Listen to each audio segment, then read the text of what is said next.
नमस्कार। मैं हूं अमर फौजदार। स्वागत है आपका अमरनामा में। यह लोक कथा जापान के पुराने गांवों में बहुत सदियों से सुनाई जाती है। यह कहानी एक भूतिया बच्चे की कहानी है जिसे टोकोबो कहा जाता है। यह आत्मा आधी रात में लोगों के घरों की खिड़कियों पर दस्तक देती है। अगर कोई खिड़की खोल दे तो टोकोबो घर में प्रवेश कर जाता है और व्यक्ति को भयानक दुस्वप्न देकर पागल कर देता है। कई वर्षों पहले जापान के एक छोटे से गांव में एक बच्चा पैदा हुआ जिसका नाम टोकोबो रखा गया।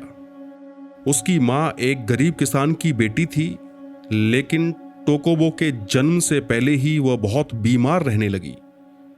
गांव के बुजुर्गों ने कहा कि उसकी बीमारी कोई आम बीमारी नहीं थी, बल्कि वह किसी श्राप का प्रभाव था। लोगों का मानना था कि टोकोबो की मां ने जब उसे गर्भ में धारण किया था तब वह एक श्रापित पेड़ के नीचे सोई थी। यह पेड़ एक पुरानी आत्मा का वास था और जो भी इसके नीचे ज्यादा समय बिताता वह किसी न किसी तरह श्रापित हो जाता।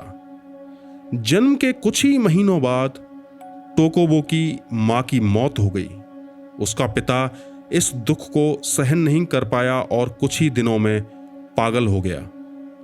एक दिन वह अचानक जंगल की ओर चला गया और फिर कभी नहीं लौटा।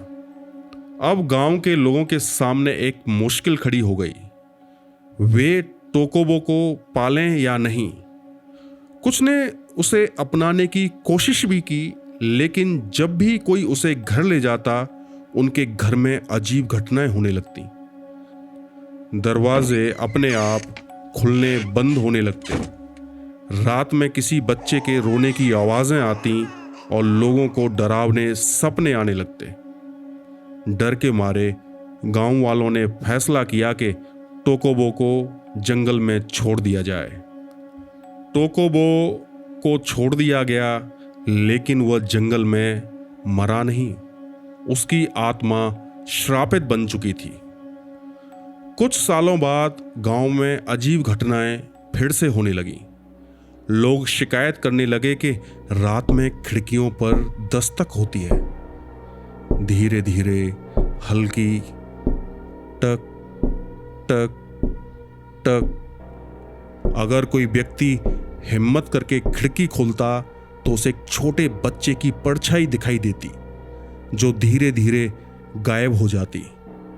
शुरुआत में लोगों ने इसे भ्रम समझा, लेकिन फिर गांव में अचानक मौतें और पागलपन के मामले बढ़ने लगे। एक व्यक्ति ने बताया कि उसने रात में खिड़की खोली थी और टोकोबो को देखा था। अगली सुबह वह पूरी तरह पागल हो चुका था। बस यही दोहरा रहा था, बंद करो वो मुझे घूर रहा है, बंद करो वो मुझे घूर रहा है। एक अन्य महिला को रात में भयानक बुरे सपने आने लगे।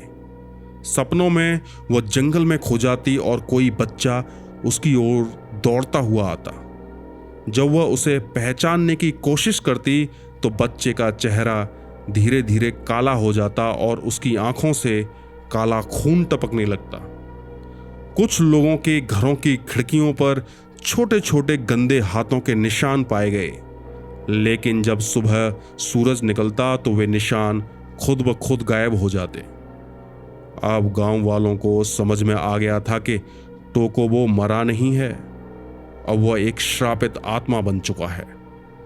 गांव के बुजुर्गों ने कुछ उपाय सुझाए ताकि टोकोबो से बचा जा सके।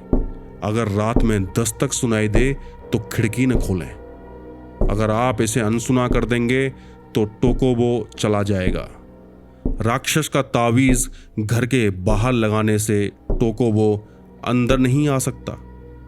अगर टोकोबो दिखाई दे तो उसकी आंखों में मत देखें। उसकी आंखों में देखने से वह व्यक्ति धीरे धीरे अपनी आत्मा को खो देता है और अंततः पागल हो जाता है। खिड़की के शीशे पर चावल का पानी छिड़कें। इससे टोकोबो घर में प्रवेश नहीं कर सकता। लेकिन यह उपाय भी हमेशा काम नहीं करते। कुछ लोग मानते हैं कि अगर किसी ने गलती से टोकोबो को अंदर बुला लिया तो कोई भी तावीज़ उसे रोक नहीं सकता। लोग कहते हैं कि टोकोबो आज भी जापान के पुराने गांवों में भटकता है। अगर किसी पुराने घर में खिड़की पर दस्तक होती है और अगर कोई गलती से खिड़की खोल देता है तो टोकोबो अंदर आ जाता है। जो लोग रात में अकेले होते हैं उन्हें अक्सर टोकोबो के छोटे पैरों की आवाज़ें सुनाई देती हैं, टक टक टक। तो अगर आप कभी जापान के किसी पुराने गांव में हों और रात के समय खिड़की पर दस्तक सुने, क्या आप खिड़की खोलेंगे? अब यह कहानी कितनी सच है कहा नहीं जा सकता, क्योंकि कहानियां सच नहीं होती, कहानियों में सच होता है। आपने इस कहानी को इतने प्यार से सुना, उसके लिए बहुत बहुत शुक्रिया।